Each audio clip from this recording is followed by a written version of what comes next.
Hello everybody, it's Clayton from Elmira, home of the Elmira Maple Syrup Festival. On a recent visit to the Sip and Bite, I ran into Daryl. He's from town here. He said he heard I now have a VHS player, and he handed me a copy of an old movie of Elmira. I thought it might be nice if I shared it with you all.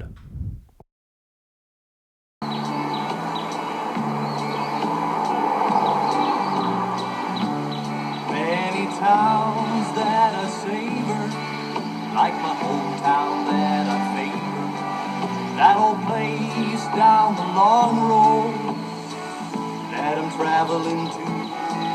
There's the jokes at the barber, told by Cleve from the hardware, about the stories that always make the news.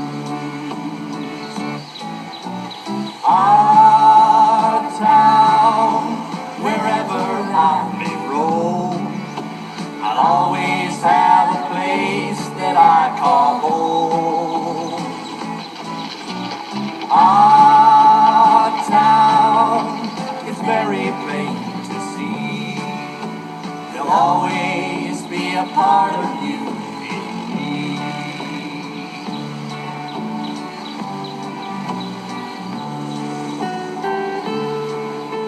Elmira is a town full of life and history, surrounded by rich farmland. Situated in one of the most vital agricultural centers in southern Ontario, it is home to many cultures working in harmony. Hello, I'm Barry Penhale. Likely you are aware of the fact that Elmira is famous for its annual Maple Syrup Festival. It's a very popular annual event. But the real story here is a community of diversity. This is a town that boasts marvelous gardens, handsome churches, and a musical legacy second to none. Nearby, in Gore Park, there's a bandstand that's quite a historic structure, which is a link to the musical history of this community.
The peaceful, simple life of the Mennonites has always been a stabilizing force in Woolwich Township.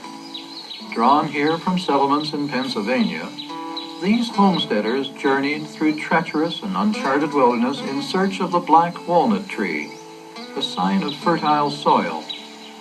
These spirited pioneers arrived by foot, on horseback, and by Conestoga wagon, bringing with them a love for the land that has contributed to making this the fine farming area it is today.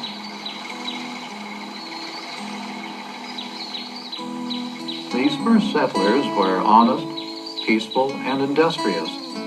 They were a quiet people who maintained a simpler lifestyle and had a great love of order and beauty. This is expressed through their normal farming activities, the spirited horses they raise, the quality of the livestock they produce, the attractiveness of their crops and gardens, the brightly painted and symmetrically arranged buildings, orderly rows of trees, and well-kept fences all tell of their commitment to beauty and order.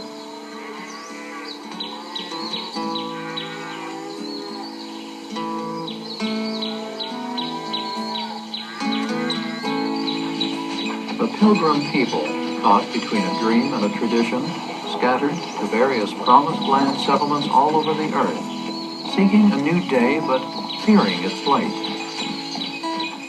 Commonly known as the horse and buggy people, the Mennonites have a turbulent history dating from the 16th century and the Protestant Reformation. One group of reformers were the Anabaptists, originating in Switzerland in 1525, from which present-day Mennonites derived their beliefs and customs. In addition to believers' baptism, they also adhere to a life of nonviolence and observe the separation of church and state. The paradox about the Mennonites is that while they are highly independent, they are also strongly communal. They put the spirit of brotherhood into action in their ministries by providing worldwide relief and disaster service to those in need. They hold that the identifying mark of a Christian is love, and seek to practice that in all areas of life. The first wave of Irish and English settlers arrived in 1834. Among them was Ed Bristow, an enterprising sort who purchased 53 acres of land at 50 cents an acre in what is now downtown Elmira. He was named the first postmaster of the community, which became known as Bristow's Corner of West Woolwich. In 1853, the village was renamed Elmira, and a second wave of settlers arrived, prompting the town's first building boom.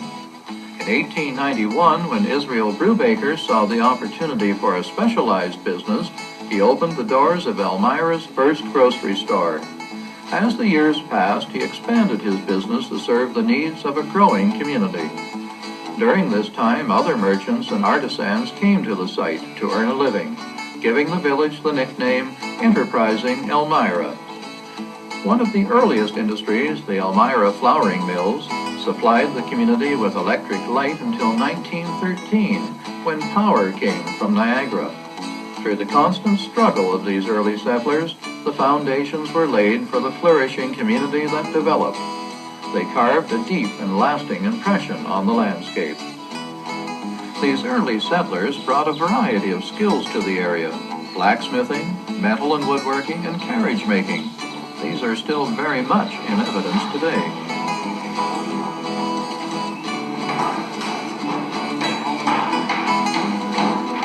There are open buggies with single low seats, higher, two-seated Democrats, folding top buggies, some with tops up, some with tops down, and some at half-mast, and square black-top buggies. Horse-drawn vehicles are part of the everyday life here in Elmira and its environs.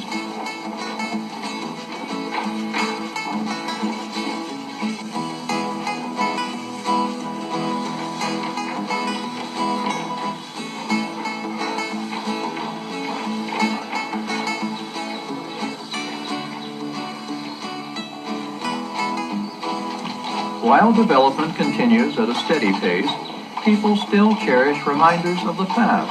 The charming Kissing Bridge, the last remaining covered bridge in Ontario.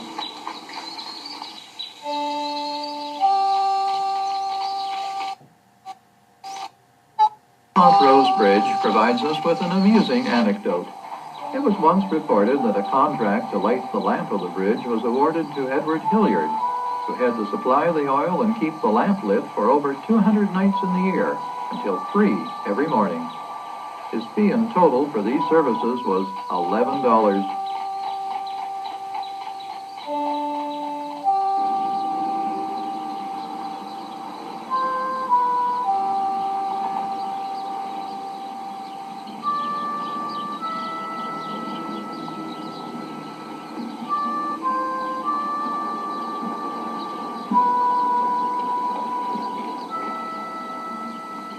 Today, Elmira is a bustling, thriving community.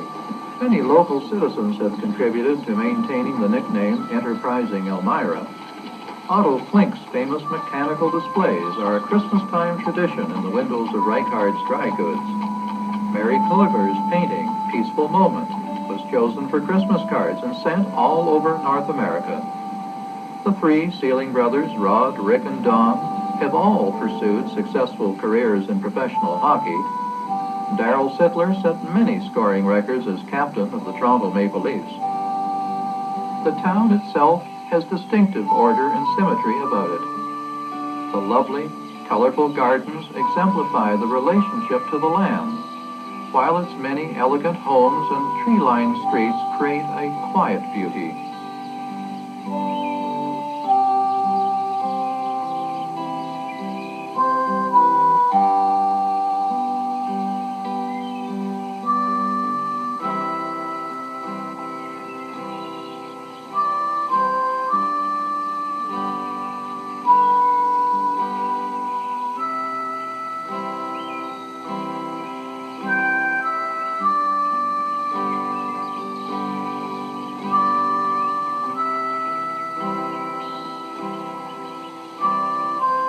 Music is a great part of my life. I was involved for a few years too with some community musicals and acted as a musical director with the choirs. And this was a very satisfying experience for me. I guess I also enjoy the gardens in the community, and that is also an important hobby for me. I always arrange my garden and design, and I find this very enjoyable. Well, I really feel the homeowners take great pride in their gardens and their flower beds and the shrubbery around their homes. You drive up and down the streets and all the homes are well taken care of, well groomed.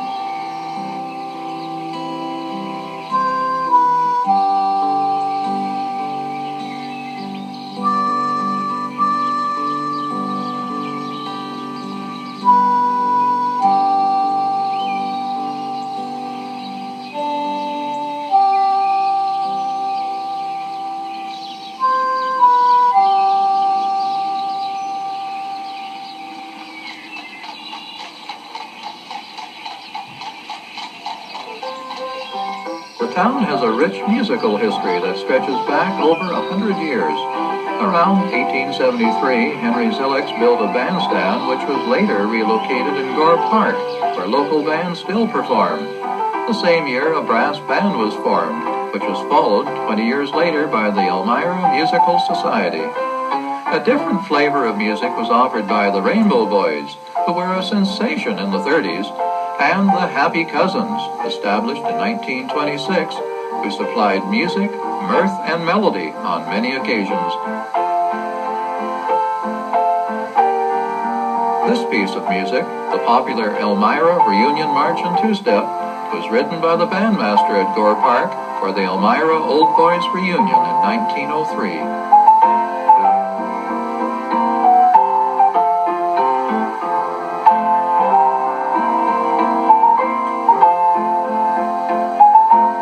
It's the country sounds of the Mercy Brothers, who have appeared on Canadian television and won 5 Juno Awards for their albums. In producing top performers over the years, Elmira has established itself as a reservoir of musical talent.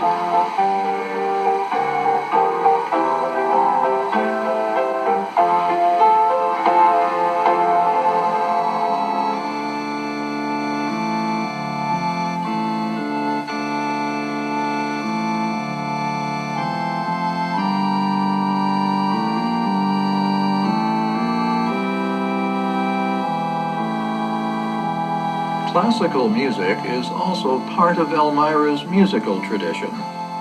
Augustus Voigt came here as an organ builder in 1864.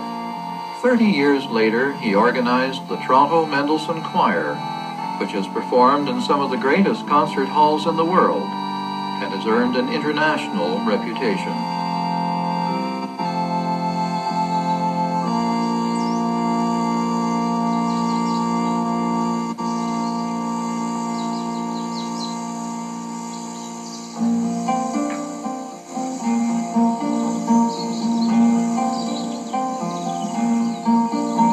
The landscape around Elmira may have been best portrayed by Homer Watson, who painted it during the late 19th century. Born in 1855, he spent most of his life in the neighboring town of Doon. His love of nature, in particular the lush valleys and forests near his home, provided inspiration and is reflected in much of his work. Watson went on to become the first president of the Canadian Art Club, and an even higher praise was awarded him when one of his paintings, The Pioneer Mill, was purchased for Queen Victoria. Indeed, Watson was one of the most honored painters of his time. Spring, summer, fall, winter, the natural cycle of Mennonite farm life, a people whose respect for and understanding of the land and its rhythms can be traced back to Holy Scripture.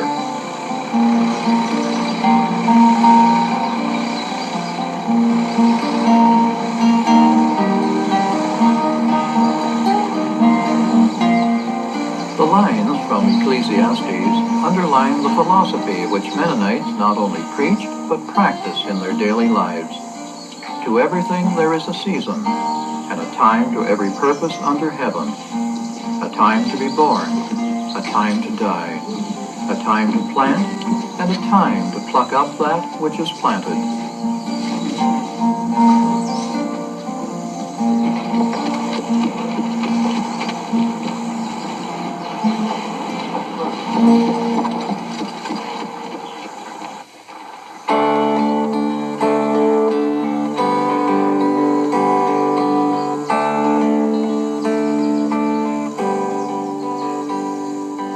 When spring comes to the land, a new harvest from its rich maple forest provides a center of activity for Elmira and the surrounding communities.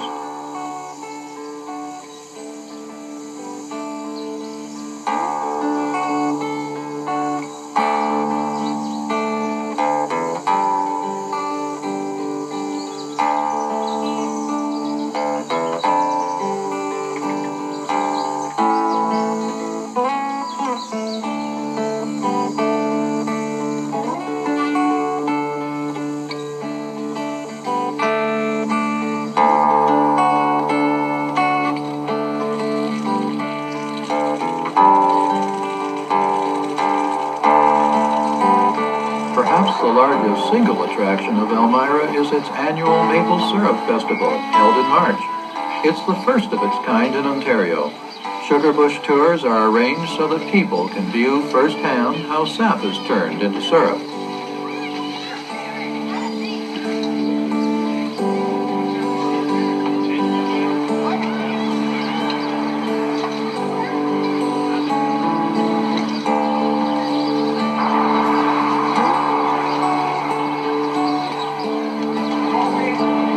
Here at the Maple Syrup Festival, people of all ages and backgrounds are brought together to take part in various activities and to reap the harvest of their efforts.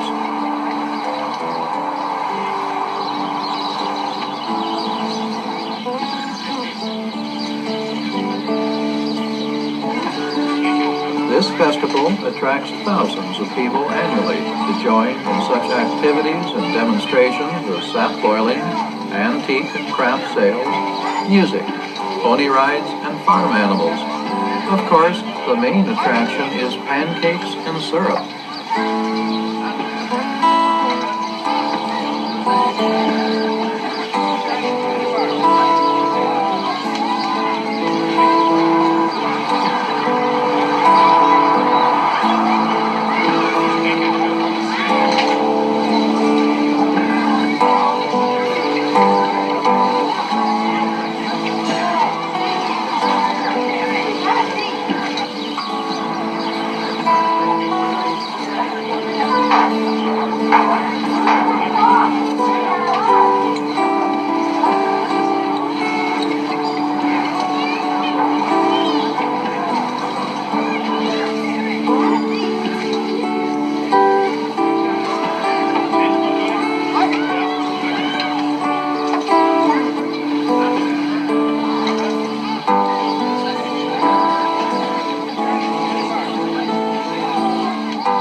Life wasn't easy for the earliest settlers to this area. Their new environment was hostile and unpredictable. Physical hardships were many, homely comforts few. But through a lasting commitment to the land, they have survived.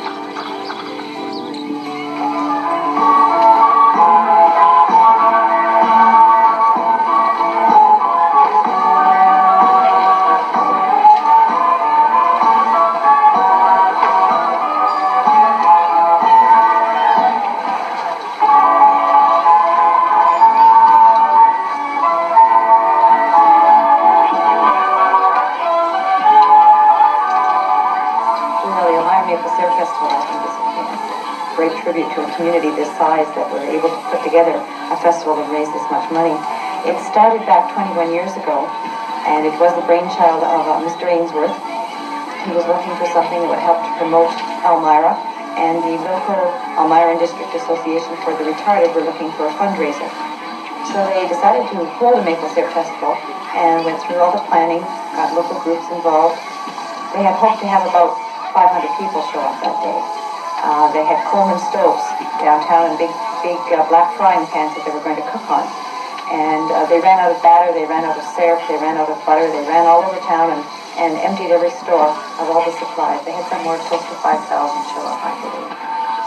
And over the period of time, we've raised just under $300,000 that's been turned over to all charitable organizations within this community. Every service club and pretty well every church in this community is involved, plus thousands and thousands of just individual volunteers.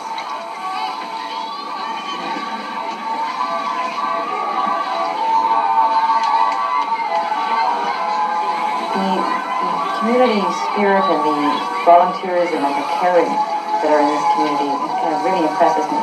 When I newly arrived here, I was always amazed that a community this size could put on a Maple Syrup Festival. And since I've been involved with the committee myself for 5 years, I have some idea of the vast amount of work that's involved. And everybody does it, and they do it every year, and they do it without complaining and with much great spirit. And it's just one small example. If you have people in trouble or need help in any way, shape, or form, there's always help to be done. And so they say it's the caring and the volunteers and the giving of these people. This is a community with heart. And I think that's the thing that gets you so taken up and involved, and you really cannot write it off. Wherever I may roam, I'll always have a place that I call home. Our town is very plain to see. There'll always be a part of you and me.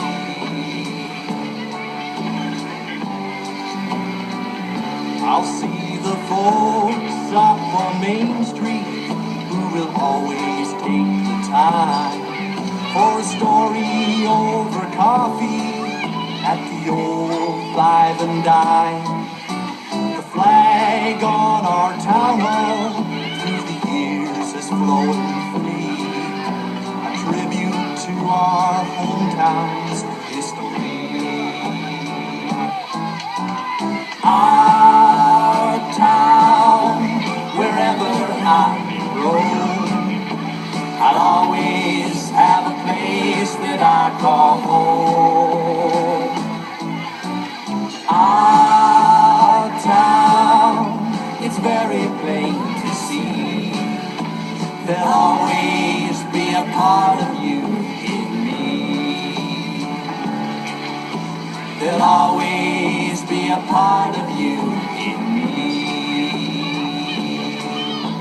There'll always be a part of